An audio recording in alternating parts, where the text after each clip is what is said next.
തിരുവനന്തപുരം നഗരത്തിലെ 23 ഇട റോഡുകളിൽ ഇലക്ട്രിക് ബസ് സർവീസുകൾ നടത്തുമെന്ന് മേയർ വി രാജേഷ്. കൗൺസിലർമാർ നിർദ്ദേശിച്ചത് 29 റൂട്ടുകളാണെന്നും മറ്റു റൂട്ടുകൾ ലാഭകരമല്ലെന്നും വി രാജേഷ് പറഞ്ഞു.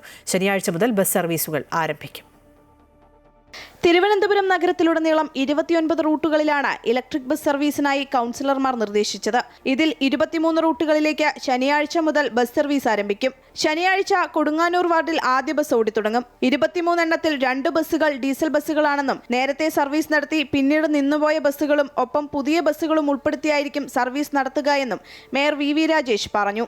കൗൺസിലർമാർ തന്ന റിപ്പോർട്ട് അനുസരിച്ച് 29 സ്ഥലങ്ങളിലാണ് ആദ്യഘട്ടം ഇടറോഡുകളിൽ ചെറിയ ബസ്സിൻ്റെ ആവശ്യമുള്ളതായി കണ്ടത്.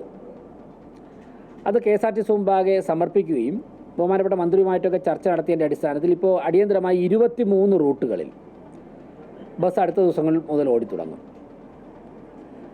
അപ്പോൾ അതിനുള്ള ധാരണയായിട്ടുണ്ട്. സ്മാർട്ട് സിറ്റിയുടെ ഭാഗമായി KSRTCക്ക് നൽകിയ ഇലക്ട്രിക് ബസ്സുകൾ നഗരത്തിൽ ഓടിയാൽ മതിയെന്ന് നേരത്തെ കോർപ്പറേഷൻ നിലപാടെടുത്തിരുന്നു. ഇത് വലിയ വിവാദത്തിനും വഴിവെച്ചിരുന്നു. നിലവിൽ KSRTCയുമായി നടത്തിയ ചർച്ചയ്ക്ക് ശേഷമാണ് 23 ഇടറോഡുകളിലേക്ക് സർവീസ് നടത്താൻ തീരുമാനമായത്. അമൃത ന്യൂസ്, തിരുവനന്തപുരം.